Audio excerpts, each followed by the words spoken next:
আগামী দিনে prize posting বা প্রাইজ পুরস্কার দেওয়া হবে।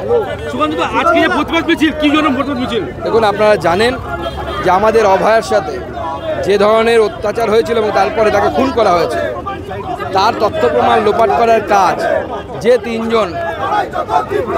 তিনজন তৃণমূল কংগ্রেস নেতা করেছিলেন, তাদের মধ্যে একজন হচ্ছে নির্মল ঘোষ, একজন হচ্ছে সোমনাথ দে এবং সঞ্জীব মুখোপাধ্যায়। আজকে সেই সোমনাথ দেকে প্রাইজ পোস্টিং দেওয়া হলো, পুরস্কার স্বরূপ পানিহাটি পৌরসভার চেয়ারম্যান ঘোষণা করা হলো। এর প্রতিবাদে আমাদের মিছিল।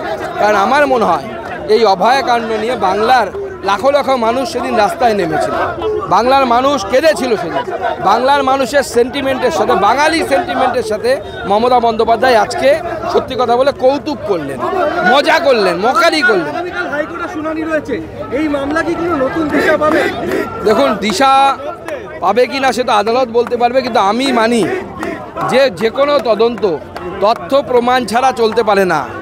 তথ্য প্রমাণ যেভাবে লোপাট করা হয়েছে, এবং আদালত সেটা বলেছে, এমনকি শিয়ালদা আদালতে সেই কথাগুলো লেখা আছে তাদের রায়।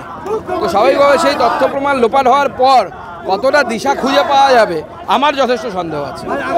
আজকে 23 নম্বর ওয়ার্ডের তৃণমূল কাউন্সিলর তিনি ঘোলা থানায় অভিযোগ করেছেন যে তাকে হুমকি দেওয়া হয়েছে, এবং শুধু তাই না, পানিহাটির বিধায়ক এবং তার পুত্রকে মেরে ঝুলিয়ে দেওয়া হবে এই ফ্লাইওভারে। এবং এটা কি বলবেন? দেখুন, এ তো এই অ্যাম্বুলেন্স বের করো, এ তো নতুন কিছু নয়। আমরা দেখেছি মালদাতে এর আগে একজন কাউন্সিলর খুন হয়ে গেল। তার আগে আমাদের কলকাতার 108 নম্বর ওয়ার্ড সম্ভবত, সেখানে বিধায়কের উপর গুলি চললো কোনো রকম, সে আজকে সুশান্ত ঘোষ তার নাম। আরও এরকম বিভিন্ন জায়গায় আমরা দেখতে পাচ্ছি কাউন্সিলরের উপর গুলি চলছে। প্রদীপ দাস বহরমপুর, তাকে এরকম ঘটনা ঘটলো।